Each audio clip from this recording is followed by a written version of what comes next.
Sir, Sandeep Dikshit from the Tribune has asked, could you give a sense of the activity flowing from the frequent conversations between India and Russia at several levels, especially between the two foreign offices? Sandeep, I think you are referring to the press release which was released after the telephone conversation between Foreign Secretary and the Russian Deputy Foreign Minister. There have been frequent exchanges between the two sides.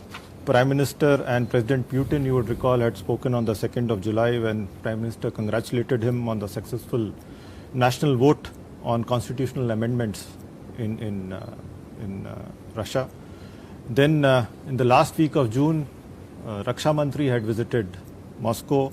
The Indian military contingent had participated in the 75th anniversary of victory in the Second World War.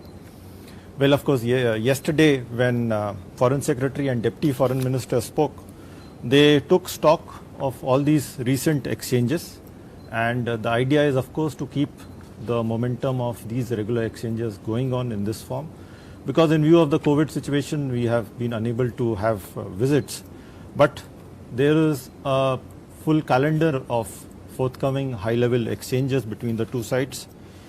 The SCO BRICS Foreign Ministers meeting, the NSA meeting, the Defense Minister meeting is scheduled.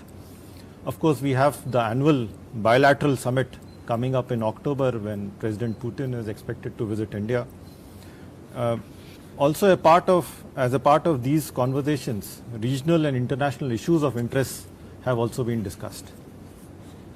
As I've conveyed earlier, the special representatives of India and China had a telephone conversation on 5th July 2020 where they discussed the situation in the India-China border areas.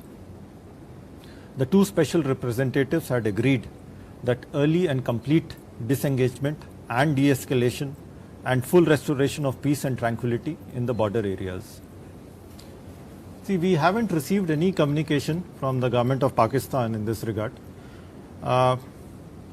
You would have seen my statement made during the briefing on the 23rd of July. Pakistan needs to address the basic issues which pertain to an effective review in fulfillment and implementation of the ICJ judgment. And these basic issues pertain to one, making relevant documentation available to us, as well as providing unimpeded, unhindered and unconditional consular access to Kulbhushan Jadhav. Pakistan के तथाकथित political map के बारे में आप लोगों ने मेरा बयान देखा होगा, और मैं यही कहूँगा ऐसे बेतुके दावों के जरिए इन दावों की कोई कानूनी वैधता नहीं है, ना कोई इंटरनेशनल क्रेडिबिलिटी है, और पाकिस्तान ऐसे दावे करके इस बात की पुष्टि कर रहा है कि क्रॉस बॉर्डर टेररिज्म के जरिए वो ज़्यादा से ज़्यादा क्षेत्र को अपने कंट्रोल में लाना चाहता है, उनके ऊपर एक तरह से ज़्यादा से ज़्यादा क्षेत्र हासिल करने की एक सनक सवार है.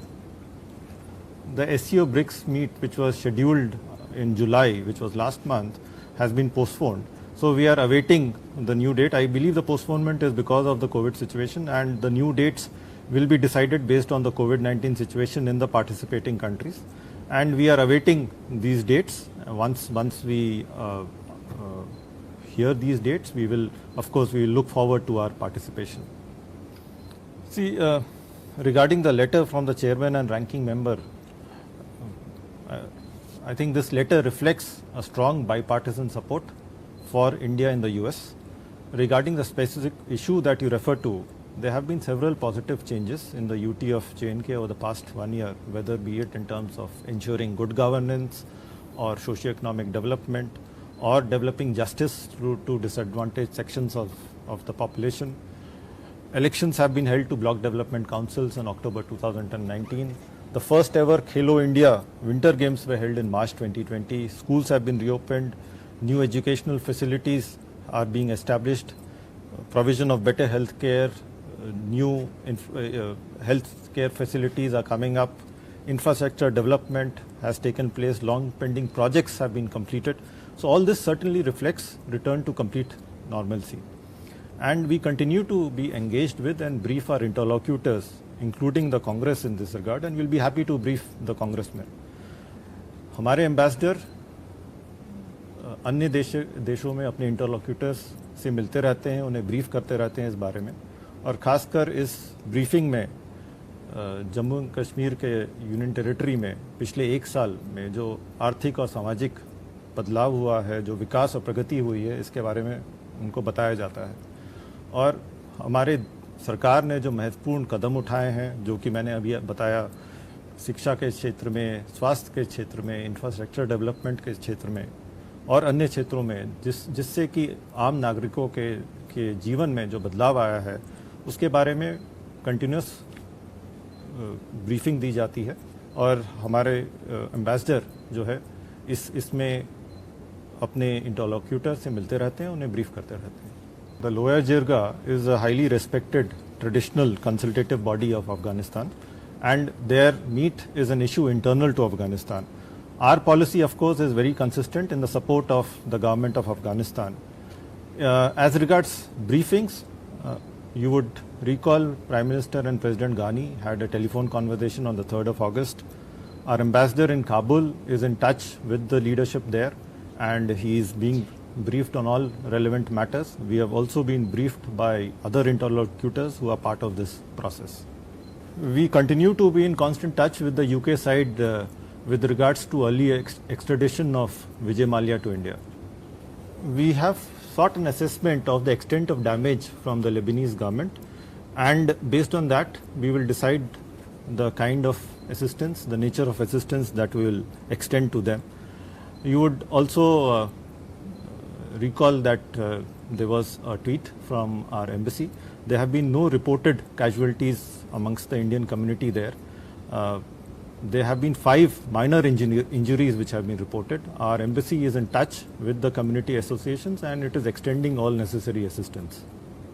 The Ministry of External Affairs had issued detailed guidelines for establishment and functioning of foreign cultural centers, and these guidelines were issued in 2009. Now, these guidelines apply to any cultural center that is supported or sponsored by autonomous foreign organizations, including the Confucius Center. And under these guidelines, approval of MEA is required for any MOU or agreement that such centers might wish to enter with an Indian organization. So naturally, if any Indian institution were to enter into or has entered into an arrangement which would come under the purview of these guidelines, then it would require the approval of the government. As a corollary to this, if the approval was not taken when establishing such centers, then it is not in conformity with the guidelines. We've seen that statement. It is factually incorrect, biased and unwarranted, and we would urge the government of Turkey to get a proper understanding of the situation on the ground and refrain from interfering in matters internal to India. Thank you. So this concludes the weekly briefing.